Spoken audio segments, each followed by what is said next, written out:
பாமினி பாவை அத்தியாயம் 17. வன்மம் வளர்ந்தது. இயற்கையின் ஒவ்வொரு சிறு அசைவிலும் அழகை கண்டு ஆனந்திப்பவன் கல்லாகி போய் உட்கார்ந்திருந்தான் அந்த நீரூற்றின் கரையிலே. வேங்கடாத்ரியின் உள்ளம் வேதனையினால் நொந்து போயிருந்தது. ஆயிஷாவின் நினைவிலே, அவளை காதலித்த கனவிலே ஏற்பட்டதொரு கலக்கம். அவனால் அதை தாங்கவே முடியவில்லை. என்ன என்ன இசிவு கண்ட ரணமாக வலித்தது அவன் இதயம். பசுஞ்சோலை பறவைகளின் இன்னிசை கீதங்கள் நாராசமாக ஒலித்தன அவன் காதுகளுக்கு. எதிலுமே வெறுப்படைந்தான். இதயத்தை பிழிந்து எடுக்கும் ஏமாற்றத்தின் தாக்குதலால் நிலை குலைந்த வேங்கடாத்ரி அப்படியே புல் தரையில் மல்லாந்து விழுந்தான். எதையுமே பார்க்க விரும்பாதவனைப் போல அவனது இமைகள் மூடி கிடந்தன.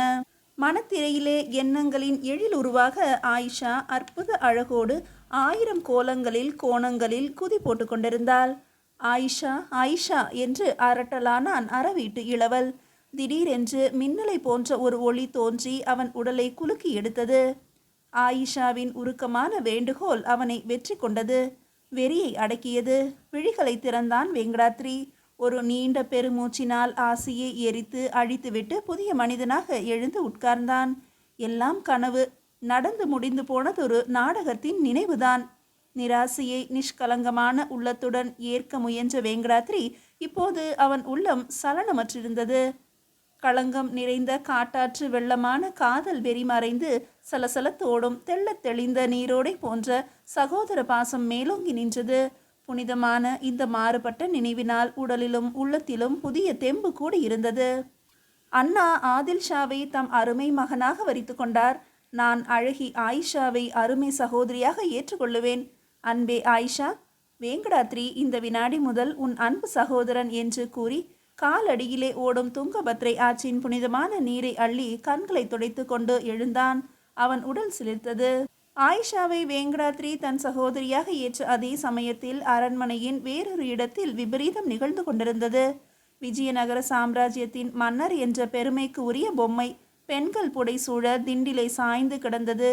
கீர்த்தி வாய்ந்த கிருஷ்ணதேவராயரின் வம்சத்தில் வந்த பெருமையை தவிர வேறு எவ்விதமான தகுதியும் கிடையாது மன்னர் சதாசிவராயருக்கு.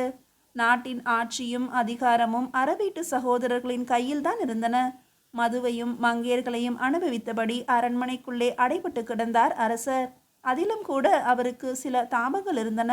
தமது இச்சைக்கு உகந்த பச்சை கிளியான அடிமை பெண் ஆயிஷாவை வேண்டுமென்றே தம்மிடம் இருந்து அப்புறப்படுத்தியதனால் தம்மை அவமானப்படுத்திவிட்டதாக ஆத்திரப்பட்டார். ஆர்ப்பாட்டங்கள் செய்தார். ஆனால் பலனேதும் ஏற்படவில்லை. இந்த நிலையில் அண்ணன் தன்னை ஒதுக்கி உதாசீனப்படுத்தி செயல் புரிகிறார் என்று வேற்றுமையை வளர்த்து கொண்டு வன்மம் பாராட்டிய திருமலை பதவியை கைப்பற்றும் வழிவகைகளை பற்றி சிந்தித்தவனாக சதாசிவராயருடன் சதி ஆலோசனை புரிய வந்தான். மதுவின் மயக்கத்தில் இருந்தாலும் மன்னர் நிதானம் இழக்கவில்லை. வந்தவனை புரிந்து கொண்டார். வாரும் மதிமந்திரியாரே, மண்டலேஸ்வரரின் இடதுகையாக விளங்கும் தாங்கள் என்னை தேடி வந்திருப்பது ஆச்சரியமாக இருக்கிறதே என்று கூறி சரிந்து கிடந்தவர் நிமிர்ந்து சரியாக உட்கார்ந்து கொண்டார். என்ன அப்படி சொல்லிவிட்டீர்கள்? விஜயநகர சாம்ராஜ்யத்தின் மன்னரான தங்களுக்கு இல்லாத மகிமையா மகாமண்டலேஸ்வரருக்கு? மனமறிந்த பொய்யை சொல்லிக்கொண்டே மன்னரின் அருகில் போய் அமர்ந்து கொண்டான் திருமலை. சதாசிவராயர் கடகடவென்று சிரித்தார். ஆலயங்களில் உள்ள விக்கிரகங்களுக்கு அலங்காரம் செய்து விழா காலங்களில் வெளியே எடுத்து செல்கிறார்களே பகட்டாக, அதை போலத்தான் விஜயநகர சாம்ராஜ்யத்தின் மன்னரும் அலங்காரம் செய்து கொண்டு பட்டத்து யானை மீது பவனி வருகிறார் பகட்டாக. மானியங்கள் வழங்கும் பட்டயங்களில் கையெழுத்திடுகிறார். மன்னரும் இருக்கிறார் என்று மக்களுக்கு காட்டுவதற்காக. ஆனால் சாம்ராஜ்யத்தை ஆட்டி படைக்கும் ஆட்சி பொறுப்பும் அதிகாரமும் அறவீட்டு சகோதரர்களான உங்கள் கையில்தானே. உங்கள் என்று என்னையும் சேர்த்து சொல்லாதீர்கள் அரசே. தங்கள் நிலையில்தான் நானும் இருக்கிறேன். இந்த சாம்ராஜ்யத்தில் தாங்கள் பெயருக்கு மன்னர், நான் பதவிக்கு மந்திரி, அவ்வளவுதான் என்று நீண்டதோர் ஏக்க பெருமூச்சை இழுத்து விட்டான் திருமலை எங்கோ பார்த்து கொண்டு. மன்னர் சதாசிவராயரின் புருவங்கள் நெறிந்தன. தலையை குலுக்கி கொண்டார். என்ன திருமலை, என்ன சொல்கிறாய் நீ? இந்த நாட்டிலே மன்னரிடம் விசுவாசம் உள்ளவர்கள் இன்னமும் இருக்கிறார்கள் என்பதைத்தான் கூறுகிறேன் அரசே.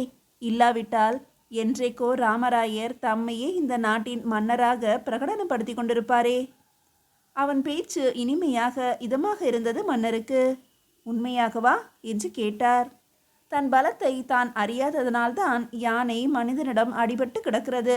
உங்கள் மதிப்பை பலத்தை நீங்கள் அறிந்து கொள்ளாததினால்தான் இப்படி அடைபட்டு கிடக்கிறீர்கள். அப்படியானால் என்னுடன் ஒத்துழைத்தீர்களானால், உங்கள் உதவி மட்டும் எனக்கு கிடைக்குமானால், நீங்கள் உண்மையான மன்னராகவே மகிமையோடு வாழ வழிவகை செய்து தருவேன். ஆட்சியையும் அதிகாரத்தையும் உங்கள் கையில் கொண்டு வந்து கொடுப்பேன். வீசிய வலை விலகாமல் இருக்க வலுவாக முடிபோட்டான் திருமலை. நம்பிக்கை ஏற்படவில்லை மன்னருக்கு. பலமாக சிரித்தார். ஏன் சிரிக்கிறீர்கள் அரசே? என் வார்த்தையில் நம்பிக்கை இல்லையா? கேவலம் ஒரு அடிமை பெண்ணை கூட எனக்காக நான் எடுத்துக்கொள்ள முடியவில்லை. இந்த நிலையில் இந்த சாம்ராஜ்யத்தின் அதிகாரத்தையே ஆணை பிறப்பித்து ஆளும் உரிமையையே வாங்கி தருவதாக கூறுகிறாயே, அதை நினைத்துத்தான் ஆதங்கத்தோடு சிரித்தேன். உங்களிடம் இருந்து ஓடிப்போனாலே ஒரு முஸ்லிம் பெண், அவளை நினைத்துத்தானே நெஞ்சம் புண்பட்டு கொண்டிருக்கிறீர்கள்? நாளைக்கே அவளை உங்கள் காலடியில் வந்து விழுந்து கதறி கண்ணீர் வடிக்க செய்கிறேன். போதுமா? திருமலை, அந்த பெண் ஆயிஷாவுக்கு உன் அண்ணன் அபயமளித்து தம் மனைவியின் அந்தப்புறத்தில் பத்திரமாக பாதுகாத்து வருகிறார், தெரியுமா? தெரியும், அதற்கு மேலும் தெரியும். அழகு கலைக்கு அடிபணியும் அந்த பயல் வேங்கடாத்ரி ஆயிஷாவை அடிமை கொள்ள வட்டமிட்டு கொண்டிருக்கிறானாம், அதையும் கேள்விப்பட்டேன். நிலைமை அவ்வளவு தூரத்துக்கு போய்விட்டதா? அப்படியானால் அவள் எனக்கு இனி எங்கே கிடைக்கப் போகிறாள்? வீண் பகல் கனவுதான். கவலைப்படாதீர்கள் அரசே, இந்த திருமலையின் திறமையை விரைவிலேயே காணப்போகிறீர்கள். ஏதோ பார்க்கலாம். சொல்லை செயலாக்கிய பிறகுதான் எதையும் நிலையாக சொல்ல முடியும். அது சரி, பிஜப்பூரிலிருந்து ஏதோ தூதுவன் வந்திருப்பதாக கேள்விப்பட்டேனே, என்ன விஷயமோ?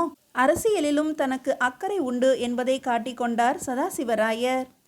முஸ்லிம்களுக்கு அளவுக்கு மீறி சலுகையை அளித்து ஆதரித்தாரே அண்ணா, அது பலன் கொடுக்க ஆரம்பித்திருக்கிறது. பாமினி சுல்தான்கள் தங்கள் பகையை மறந்து இந்து சாம்ராஜ்யத்தை அழிக்க ஒன்று சேர்ந்து விட்டார்களாம். ஆதில் ஷாவிடமிருந்து வந்த மகள்தாரை 2 நாட்களாக காக்க வைத்திருக்கிறேன். அண்ணாவின் பேட்டிக்காக ஆனந்த மகாலில் அமைதி இழந்தவனாக தங்கி இருக்கிறான். அர்த்தமுள்ள சிரிப்பொன்றை சிந்தவிட்டான் திருமலை. அயல் நாட்டு தூதுவர்களை அலட்சியமாக நடத்துவதினால் அவர்களின் கோபமும் ஆத்திரமும் பெருகும். அண்டை நாட்டின் நட்பையும் நல்லெண்ணத்தையும் குலைக்கும். அண்ணாவின் ஆட்சியும் ஆட்டம் கொடுக்கும் என்று மணப்பால் குடிக்கலானான் மகாமண்டலேஸ்வரரின் தம்பியான திருமலை.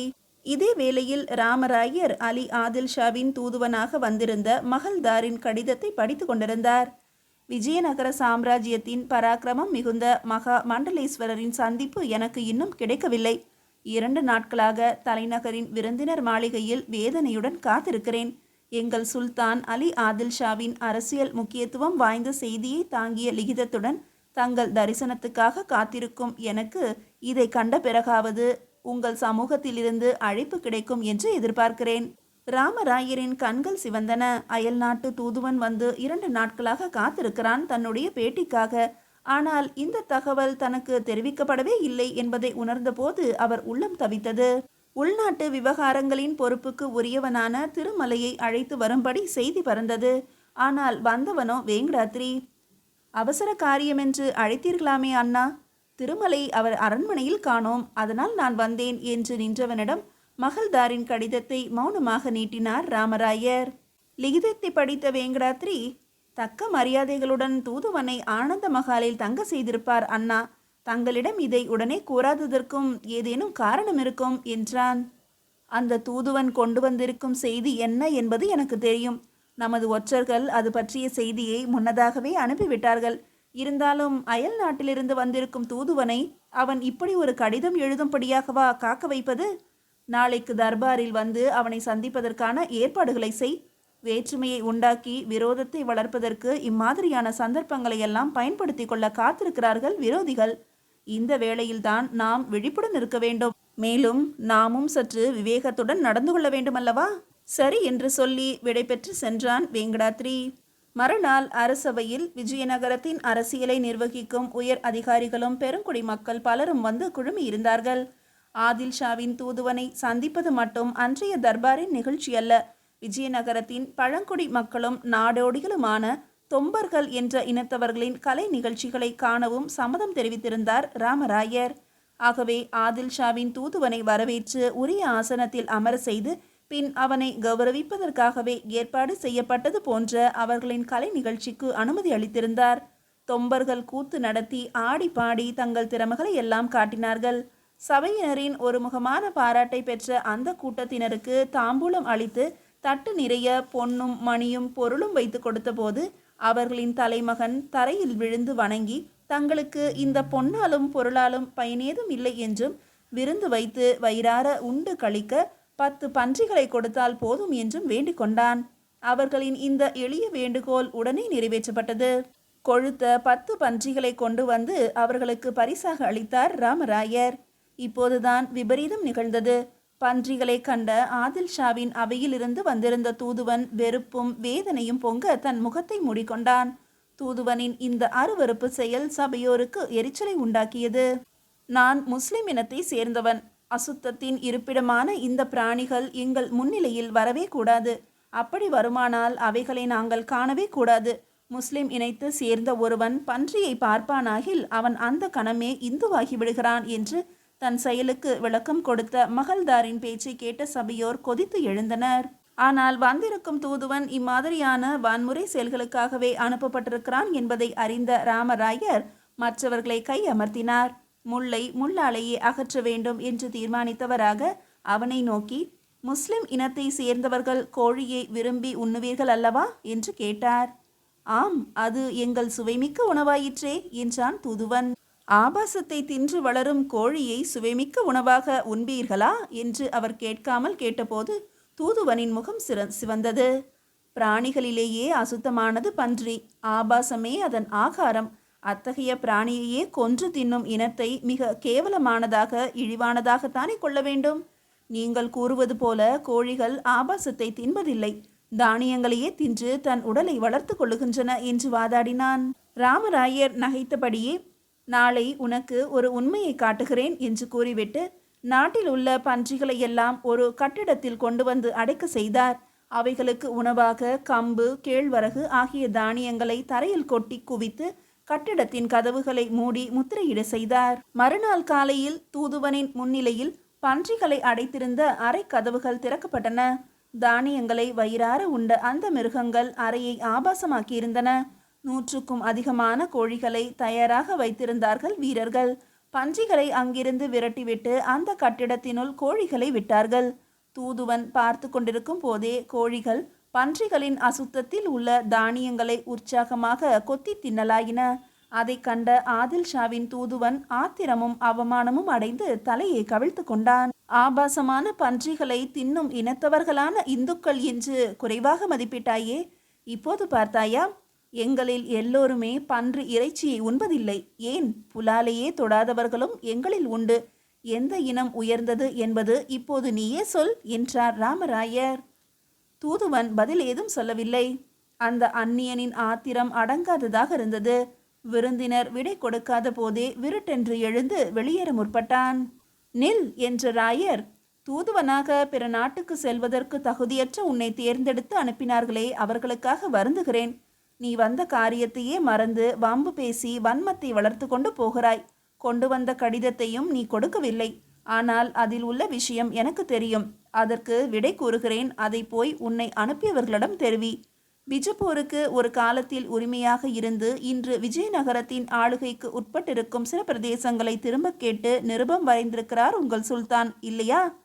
விஜயநகரம் தனது உரிமையான நிலத்தில் ஒரு அடி மண்ணை கூட மாற்றானுக்கு விட்டு கொடுக்காது என்று போய் கூறு உன் மன்னரிடம் என்று கம்பீரமாக கூறினார்.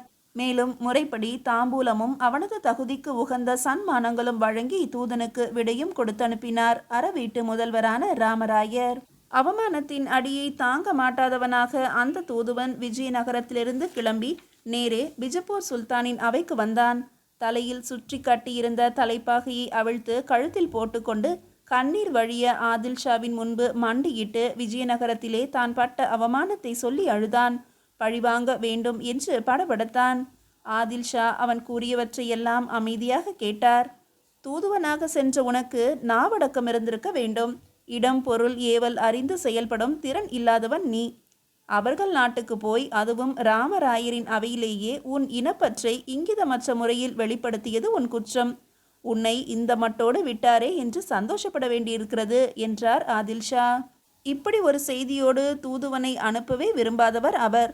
குதப் ஷா, நிஜாம் ஷா இவர்களின் வற்புறுத்தலின் பேரிலேயே இந்த தூதுவனை அனுப்பியிருந்தார் ஆதில் ஷா. அப்படியானால் நம் இனத்துக்கு இழைக்கப்பட்ட இந்த அநீதிக்கு தாங்கள் எந்தவித நடவடிக்கையும் எடுக்கப் போவதில்லையா? குற்றம் உன்மீதுதான். இதில் நான் எதுவும் செய்வதற்கில்லை. தவிர ராமராயர் என் மதிப்புக்கு உரியவர், ஒரு வகையில் என் தந்தையை போன்றவர். அவருடன் மனஸ்தாபப்பட்டு கொள்ள நான் விரும்பவில்லை என்று சொல்லிவிட்டு ஆதில் ஷா உள்ளே சென்று விட்டார்.